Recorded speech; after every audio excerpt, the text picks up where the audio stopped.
welcome back to another episode of Chase for the Checkers. I am your host, Matty NASCAR, here to give you my best picks for the upcoming race at Nashville Superspeedway for the Cracker Barrel 400.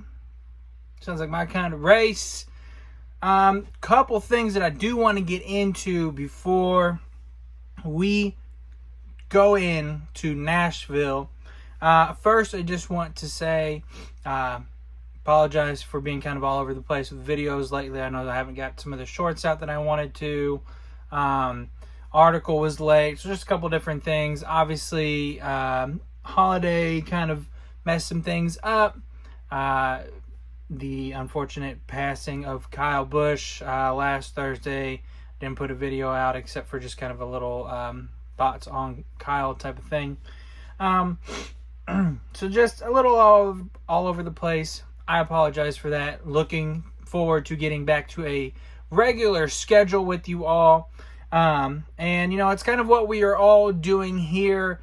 Trying to, I don't want to say move on, but just kind of going forward. Seeing what's going to be next after a really, really sad weekend of, it was Memorial Weekend, so it's already just kind of a hard and a heavy week holiday. But then obviously with the passing of Kyle Busch, just made it very difficult. So yeah, but we're going to try to, keep things a little bit light. We're going to move forward, try to have a little bit of a regular episode here. And need to try to get back in the winner's circle. Last week, short review for the Coke 600.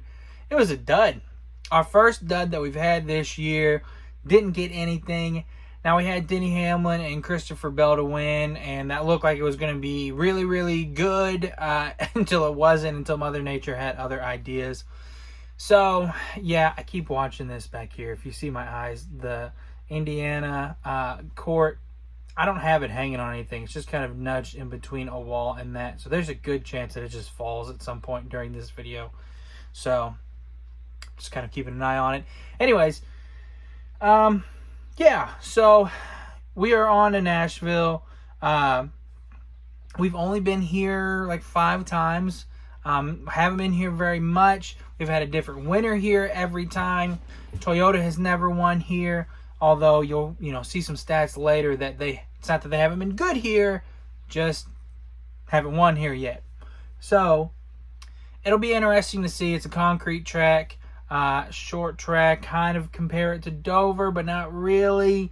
So yeah, a lot of good stuff though with this card. I'm pretty excited for this card. I have a card that you're going to be able to root for things, watch for things from the front of the field to the back of the field. I've got stuff for the whole race to watch out. I've got winners. I've got top 10s. I've got props. Yeah, it's a good one. I'm excited for it. But enough talking. Let's jump into it before this video gets too long and before that thing falls down and embarrasses me. So like I said, I've got a lot of props. I'm pretty prop heavy on this card.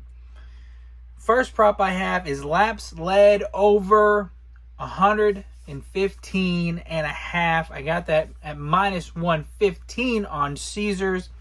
I'm back on this prop. I really like it this week. This season has seen a lot of races go for that 100-plus liter, stat. We're seeing a lot more races where drivers are kind of dominant.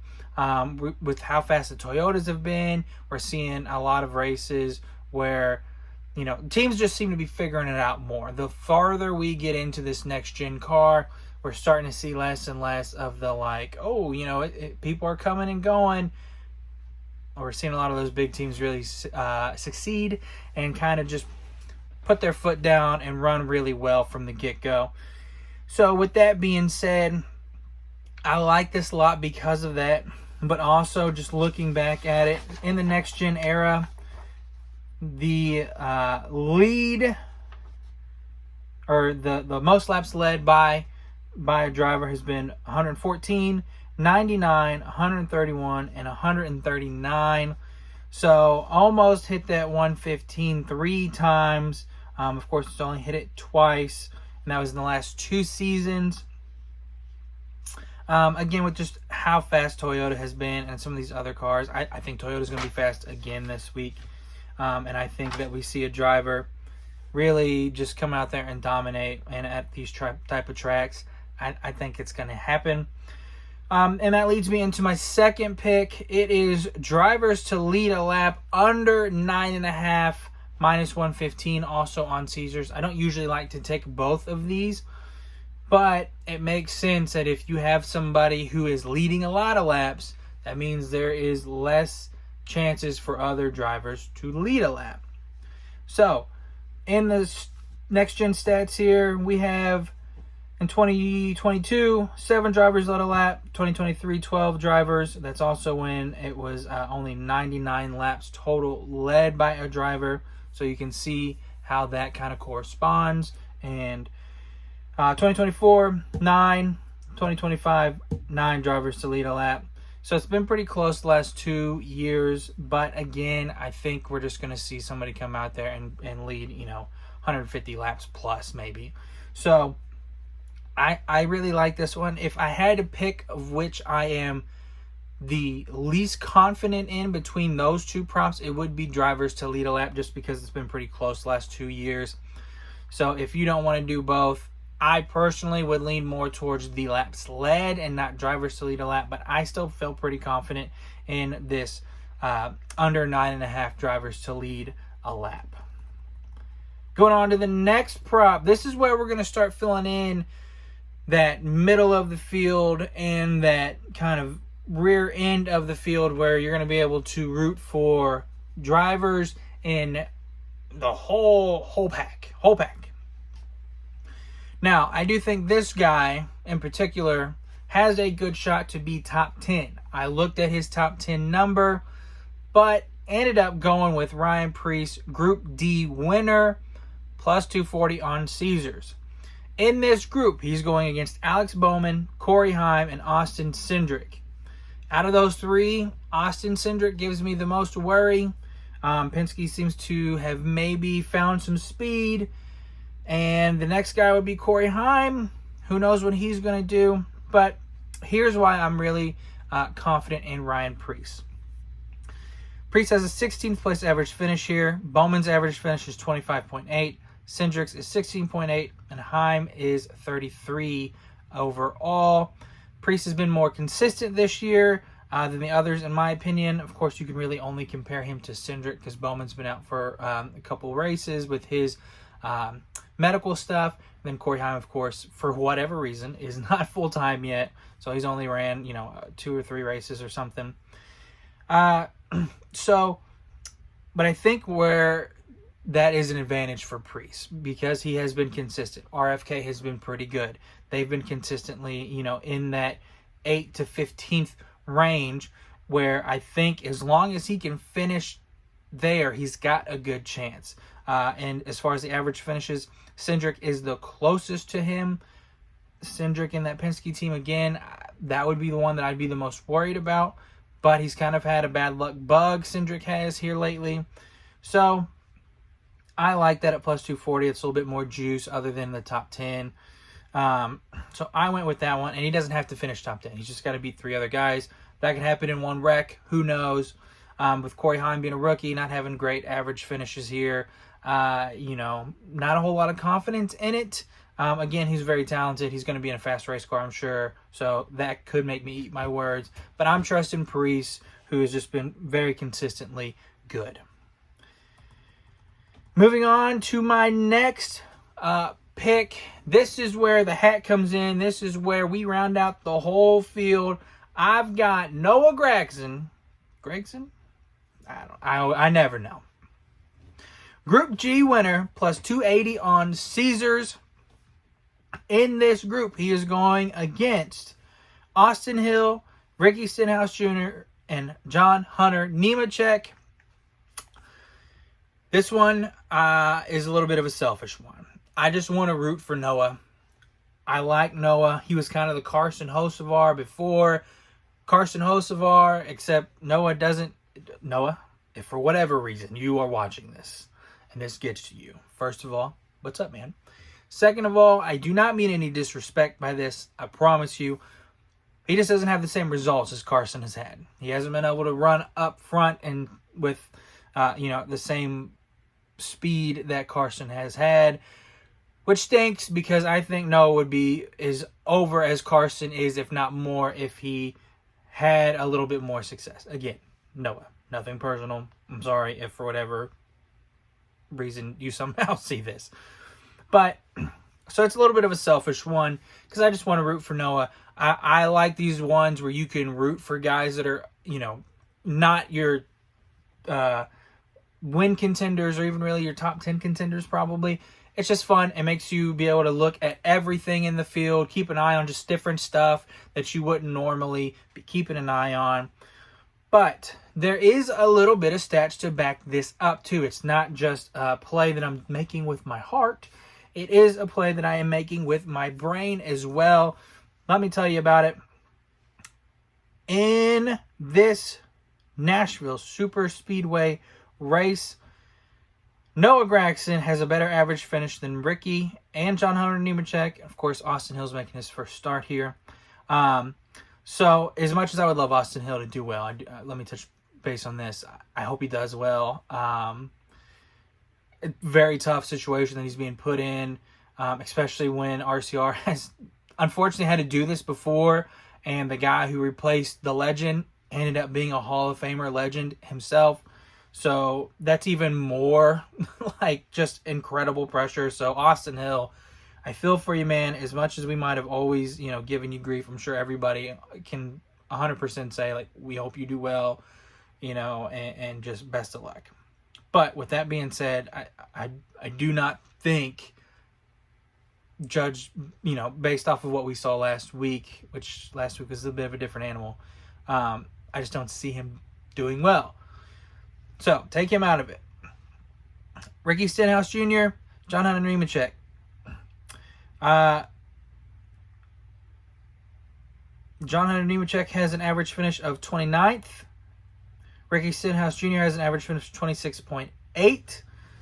And Noah Gragson has an average finish of 24.7. That means he does have a better average finish. Now, could it be because Rex and stuff are in there? Yes. Am I 100% confident in this one? No. Am I betting the house on this one? Absolutely not. But, again, there are stats there to back this up. I like Noah Gragson here to get it done. So, yeah. That is my pick, Noah Gragson, Group G winner, plus 280 on Caesars. That's my last prop. Moving on to top 10s, I've only got 2 for you all this week. Now, there's a little bit of reason behind that because I had other guys that I liked, didn't end up liking the number that they were put out with, and also for whatever reason this week, DraftKings put the numbers out there and then took them off, and I've looked all day and I haven't seen them. So where I usually only have DraftKings top 10s, I only had Caesars this week. And I know when DraftKings opened up, there was, I like Joey Logano for a top 10. And he was plus money on DraftKings, I believe, when I first saw it. Now he is not on Caesars, and I haven't seen it anywhere else. If you can get him plus money after this video, I would take it. I like Joey Logano plus top 10. But I don't have that on my card just because I didn't like the number that it was offered on Caesars. There was somebody else, Carson Hocevar, I think was another one. But let's get back to what I actually have on this card, and that is Bubba Wallace plus 120 on Caesars. Yes, I'm back on the Bubba Wallace train. I can't seem to get away from it, and I know it might drive people nuts who are watching this video because they're thinking, why does this guy always pick him? Here's why. Because he's in a Toyota. They're fast. He's in a 2311 car. They're fast. And his stats are good here. 13.0 average speed rank, 12.8 average driver ranking, and a 10.0 average finish. Why wouldn't you do it? It's plus money. And the car looks great. That Hardy scheme, perfect. Bubba Wallace, top 10, plus 120. Moving on, second pick. Now, this is another one. I think when DraftKings first put it out, he was like plus 500. I was all over it. Didn't get it fast enough. But it's Eric Jones at plus 300 on Caesars. Hopefully there's another book that maybe puts it out there at a better number. But Eric Jones has had a great showing at the All-Star race at Dover, which is, like I said earlier, kind of a track that you can compare this to-ish. Take that with a grain of salt. But Jones has shown some real speed and consistency here at Nashville Speedway, Superspeedway. He's got a 15.0 average finish, 17.3 average speed ranking, and a 17.3 average driver ranking. He has one finish that was 34th. That does hurt that average finish a lot, but the other three were 11th, 8th, and 7th. So I trust old EJ to be a top 10 contender again this weekend. Eric Jones, go get it done, buddy. Moving on to winners, like I said, only 2 top 10s this week. There would have been others, and if I can maybe find a good number on one of those other guys I mentioned, I might do that. Card's already kind of big because I did some more props, but I will make sure I let you all know, and you can hold me accountable if I do decide to put another top 10 on there. But we're going to talk about winners. Shorter list of winners this week as well. First one I have is Denny Hamlin at plus 450 on DraftKings. Denny has been the best just about every week. Now that the kind of momentum from Tyler Reddick is starting to decline a little bit. He's still fast, don't get me wrong. He's still a contender, but he hasn't won in a while. I mean, we thought we would see Tyler Reddick win every week, if not every other week, and now he hasn't. So you have to admit the hype has died down a little bit on Tyler Reddick. But that leaves Denny Hamlin, who has been consistently the most he's been the most up front. He's been the most laps. I don't know if he's the most laps led, but it just seems like he's up front every race is what I'm trying to say. So the 11's going to be there again this weekend. I have absolutely, no doubt that he will be a contender. He will be in that top 5 area. And his stats just go to show that that's where he will probably be. He has the best average finish at 6.0, best average speed rank at 2.3, and best average driver ranking at 1.8. You would think with stats like that he's won like every race here, but as you might have heard from me earlier in this video, Toyota has never won here. He has never won here. He's been the best here, but he's not won here. I've said this before on a lot of other videos, but if you take a driver who's consistently finishing and up near the top, he's got the best car consistently, eventually he will break through. And I think Denny Hamlin has a really good chance if he keeps bringing that speed and that consistent up front. He's got a good chance to win Toyota's first race here at Nashville Superspeedway. Another Toyota that I'm confident in this week is Christopher Bell at plus 750 on FanDuel. C. Bell is still winless this season. It looked like that was going to be erased this past race at the Coke 600, and then Mother Nature said no. Thanks, Mother Nature. But I think that could be erased this week. He has another good chance. He's shown a little bit more speed. I mean, he was already fast, don't get me wrong. But he seems to be up there with that Denny Hamlin, Tyler Reddick now, Chase Briscoe kind of, where he's up front. Because there for a while, I mean, he would be up front a little bit and then maybe some bad luck. But then there's other races where he was just hanging out in the like low, top 10 area. So I like Bell this week. He's another one who he has some really good stats here. 15.3 average finish. He does have a 36th finish mixed into 3 top 10 finishes, which hurts that average finish. But he is second in average speed ranking and at 5.3, and second in average driver ranking at 6.3. So he's another one that fits into that box of, he's brought fast cars. He's been one of the best here. Just hasn't been able to get it into victory lane. So I think if he continues to do that, he will have a good shot, because eventually, if you keep doing that, you're going to break through. You're going to get a win. Moving on to a guy who does have a win here. He's the most recent winner here, and that's Ryan Blaney at plus 750 on DraftKings. Like I said, Blaney is last year's winner, so he obviously knows how to get it done here. Penske in general has done really well here at this track, which is why I mentioned Joey Logano earlier in as a top 10 that I would have liked to have maybe took, but didn't see a number that I liked. But Blaney is got an average finish. It is skewed a bit because of a 36th place finish as well in 2023, but his other finishes are 1st, 3rd, and 6th. So extremely, extremely good here. His average speed ranking is 5th overall at 7.8. Driver ranking is 7th overall at 9.3. Penske this year has been not really 100% with it seems like, lacking speed at some tracks. But last week, Blaney and Logano both, which Logano is really the surprise there.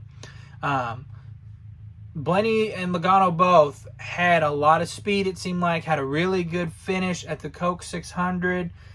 So I'm interested to see if they come to a track that they're known to be good at and they have that same speed that they've had, or maybe even better, to see if that was just a one-off or if they've really found something. So it'll be really interesting to see. I'm going to go with Blaney to win. Logano might be like a good long shot too. I know I'm throwing a lot of Logano out. I want you all to hear me now. It's not because I'm a fan. It's not. But stats are stats. But I do like Blaney because even with the Penske troubles, he's been the best. He's been the most consistent. And that brings me to another guy. You know what? I'm realizing I forgot to write this guy on the write-up. Whoops. Here's my other guy that I like, and that is Kyle Larson. Oh my gosh, I can't believe I didn't. All right, hold on. Let me get this for you. Let me find him. Action Network. So it is Kyle Larson in that number 5 car. I'm going to find the odds for you. While I'm finding the odds, I will tell you that he does have the second best average finish at 6.3. He's never finished outside of the top 10. He has the 7th overall average speed rank at 10.0. And driver ranking, he ranks 5th, tied with Tyler Reddick at 9.0. Shout out to Ryan at iFantasy Race. I would have been in trouble because I didn't have that written down. But luckily I had his printouts. So thank you, Ryan at iFantasy Race. Give him a follow if you don't already. But I've got Kyle Larson. His stats, like I just said, are very, very good there. He's been consistently up front there. He is also a former winner there. I know that Hendrick has had some problems, but Larson, kind of like Blaney, has been the most consistent, even though he doesn't have the wins. Chase Elliott has the wins, but Kyle Larson seems to be the one who just kind of will be up front more than the other Hendrick guys. So I also like to think that, and there was, I don't know who it was, there's somebody on like one of the apps that called me out for saying that Larson might get it together and win the All-Star race. Said that it was a really bad take. I didn't say that. I said he might. Whatever. Anyways, but I think Kyle Larson showed something last week. I don't know. I have a hard time believing that Kyle Larson's just never going to win again. He's going to win again, and I want to be the one that said, yep, I knew it was going to be this race. Now, if I bet him every time, does it kind of take away a little bit of that credibility? Yes. Shut up. That's not the point. What I'm saying is we're starting to see those odds for Kyle Larson slowly go up. I mean, he's the 5th favorite, it looks like, on some of these books. I'm going to start taking that every time because eventually he's going to win again. And as soon as he starts winning again, gets that monkey off of his back, he's going to start going back down. And then we're going to get these Denny Hamlin odds at plus 450, plus 300. But right now, the best odds you can get Kyle Larson at is, oh, come on. Looks like plus 850 on BetMGM. I see some plus 750s, a plus 800. for a track like this to get him at those odds, it just doesn't happen very often. So again, the stats are there. Eventually it's going to happen. I think Hendrick is finding a little bit of speed as we, get further on into this season. You can call me out again, whatever that guy's name was. I think Kyle Larson might get it figured out this week. Plus, he's running the O'Reilly race, so he's going to get a little bit of extra laps under his belt. He's extremely good at these concrete tracks. He's one of the best that we've had, especially in the next-gen era. So, Kyle Larson, that is my last pick to win at, I think I took him at plus 800 on Caesars. That's what I took him at because I don't have BetMGM. So, those are my picks. Again, kind of like the top 10s. I'm thinking maybe taking a fifth, but here's the thing. I am going to the O'Reilly race at Nashville this Saturday. So if you're there, comment below. Would love to meet and chat. Maybe that would be really cool, I think. Because, again, I've always said from the beginning of making this, this is to connect with other fans and just, get into that community. So, yeah, I will be there. It'd be cool to maybe see some of you all. But I'm thinking I might save some money to do some betting there just because that'll be fun to do while I'm actually at the race, even though I don't usually bet O'Reilly. But those are my picks. Comment below. Tell me what you think of them. Do you think some of them are crazy? Do you think they are good? Will you be telling? What are some of your bets that you have? If you don't follow me already on Twitter, please go follow me on Twitter. Both of them. I have the Chase for Checkers one, and then I have my own, the Matty NASCAR one. Subscribe on YouTube. Share. I'm on TikTok as much as I don't want to be because I'm an old grumpy man and I don't really like doing it, but I found success over there sometimes. So I am on TikTok as well. I post the YouTube shorts. Follow me on all of those. Much appreciated. And as always, good luck chasing the checkers. See you guys.